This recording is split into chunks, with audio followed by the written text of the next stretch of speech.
રાજકોટ ગ્રામ્યના અત્યારના સૌથી મોટા અને મહત્વના સમાચાર સામે આવી રહ્યા છે। સાપરમાં થયેલી 2.5 કરોડ રૂપિયાની લૂંટનો ભેદ ઉકેલાઈ ગયો છે। મધ્યપ્રદેશના એક જ પરિવારના 6 શખ્સોએ આ લૂંટને અંજામ આપ્યો છે। પરંતુ શું છે સમગ્ર વિગત એ આપણે જાણીશું અમારા સંવાદદાતા યુવરાજ ચૌહાણ પાસે અમારી સાથે જોડાઈ ગયા છે। જી યુવરાજ, શું છે સમાચાર, શું છે સમગ્ર વિગત? જી પ્રતિપાલસિંહ, સમગ્ર લૂંટની ઘટનાની વાત કરવામાં આવે તો ગત 20 જૂનના દિવસે રાજકોટના સાપર વેરાવળ વિસ્તારમાં એક સનસનીખેજ લૂંટની જે ઘટના છે તે બની હતી।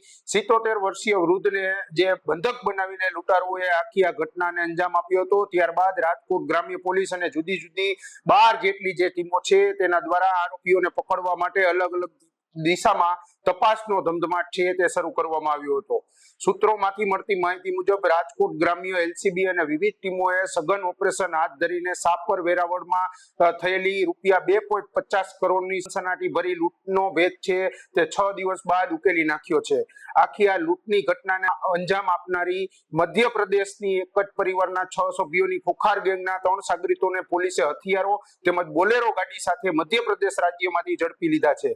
લૂંટારુઓની મોડસ ઓપરેન્ડીની વાત કરવામાં આવે તો પોલીસથી બચવા માટે લૂંટારુઓ વાહન ન બદલવા તેમજ સીસીટીવીથી બચવા માટે જંગલના રસ્તે ચાલવા અને ઓળખ છુપાવવા માટે મોં પર માસ્ક બાંધીને મૂક રહેવાનો જે ફૂલ પ્રૂફ પ્લાન છે તે બનાવ્યો હતો। પરંતુ ક્યાંક ને ક્યાંક આ લૂંટારુઓનો કિમિયો છે તે અત્યારે નાકાબ થયો છે। પરંતુ જે રીતે વાત કરવામાં આવે, પોલીસે ડ્રોન સર્વેલન્સ, ટેકનિકલ સોર્સ અને હ્યુમન ઇન્ટેલિજન્સની મદદથી દાહોદ અને એમપીના સરહદી જંગલોમાં કોમ્બિંગ કરીને આ મોટી સફળતા છે તે મેળવી છે।